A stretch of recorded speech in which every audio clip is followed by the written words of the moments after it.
A real relationship is a wrestling match. It's a grappling phenomena that you both emerge transformed from. And that's what people want. They don't want to push over.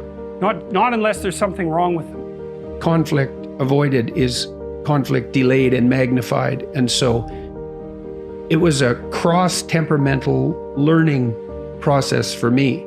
I had to learn to work against my temperament in order to engage in conflict that was necessary when it was necessary. You want someone, I think, in a relationship that you can spar with. And it's partly because you have hard problems to solve. And if the person that you're with isn't willing to put forward their opinion, then you only have half the cognitive power that you would otherwise have. And hopefully you find someone who's interestingly different from you, like not so different that you can't communicate, and you have to be careful of that, but interestingly different, and then hopefully they have the ability and the will to express their opinion, and then your interest stays heightened, and there has to be that tension in a relationship. People think, well, I want to get along perfectly with my partner. It's like, no, you probably don't.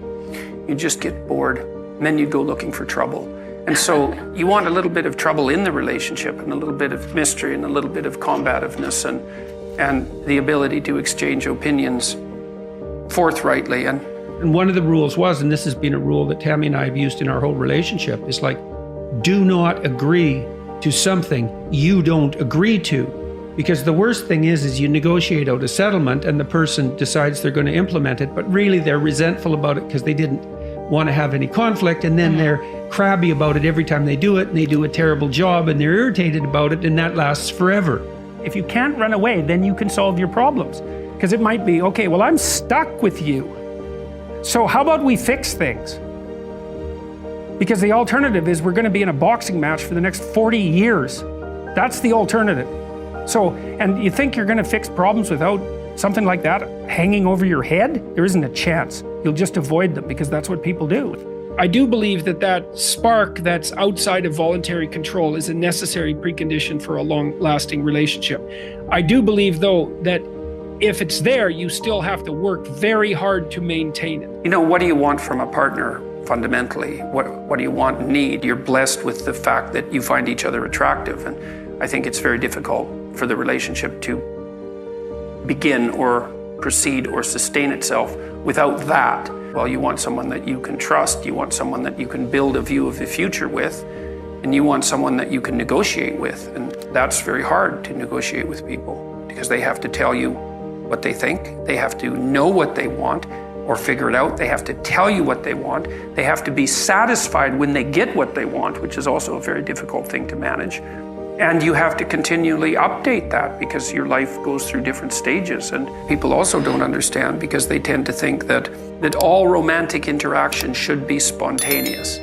It's like, well, if that's your theory, then you might as well just give up right now if you're going to get married, because the only reason you can think that is because you don't have enough responsibility to make romantic entanglement virtually impossible. And what happens when you're married, especially when you have little kids, is that and you both have a job, let's say, is you're so busy that the probability that you're going to find time for spontaneous mutual interaction decreases to zero.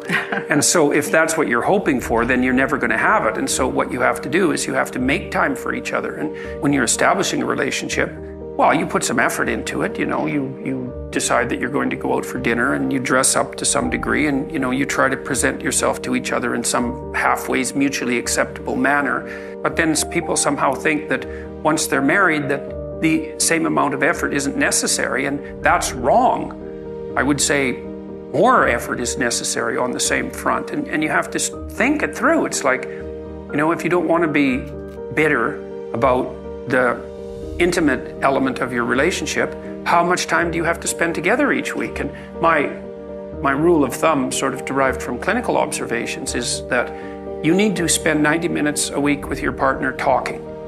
And that means you're telling each other about your life and staying in touch, so that you each know what the other is up to. And you're discussing what needs to be done to keep the household running smoothly. And you're laying out some mutually acceptable vision of how the next week or the next months are going to go together, right? So that keeps your narratives locked together like a like the strands in a rope. You need that for 90 minutes or you drift apart. And you need to spend intimate time together at least once a week, and probably more like twice. And that has to be negotiated. And if you don't negotiate it, and if you don't make it a priority, then it won't happen in all likelihood. And then, well, then you don't have it. And that's a catastrophe, because there's not that many things in life that are, intrinsically, what would you say, engaging and meaningful and pleasurable and also bonding, all of that. And if you let that go, then, well, part of you dies and part of the relationship dies. And if I offered everything I could to a partner, who would I be? You work on that. Ask that question. Just ask. Just ask yourself, okay, what do they want? Clean. That's not a bad start. Reasonably good physical shape. So healthy, productive, generous, honest. The harder you work on offering other people what they need and want, the more people will line up to play with you. And so it's the wrong question. It's like, how can I be the best partner possible? And then you think, well, if I do that, people will just take advantage of me. And that's the non-naive objection, right? Because the naive person's saying, well, I'll be good and everyone will treat me right. It's like the cynic says, no, I'll be good and someone will take me out. And then you think, well, what do you do about that objection? And the answer is, well, you factor that in. And that's why you're supposed to be, what is it? As soft as a dove and as wise as a serpent. It's like, I know you're full of snakes. I know it.